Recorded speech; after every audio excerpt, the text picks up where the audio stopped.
Hi అందరికీ నమస్తే. ఇవాళ ఒక కొత్త విషయం నేర్చుకున్నా నేను.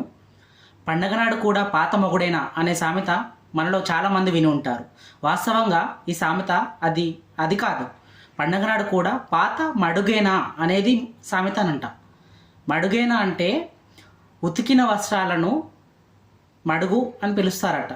అంటే పాత బట్టలను మనం ఉతికేస్తాం కదా, వాటిని పండగ నాడు కూడా పాత మడుగేనా అని అంటే పండగ రోజు కూడా కొత్త బట్టలు వేసుకోలేదా, పాత బట్టలే వేసుకున్నారా అని దీని అర్థమట.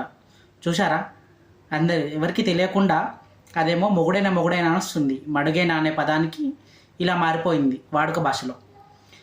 మీరందరూ మామూలుగా చూసేసి వదిలేస్తున్నారు. లైక్ చేయడం లేదు, షేర్ చేయడం లేదు, సబ్స్క్రైబ్ చేయడం లేదు. ఏముంది, డబ్బులేం ఖర్చు కావు కదా, మీకు నాలెడ్జ్ వస్తుంది. ఇదే నాలెడ్జ్ని ఇతరులకు ఉచితంగా షేర్ చేయొచ్చు. లైక్ చేస్తే నాకు కూడా ఇట్లాంటి వీడియోలు చేయడానికి మోటివేషన్ లాగా ఉంటుంది. దయచేసి లైక్ చేయండి. Thank you.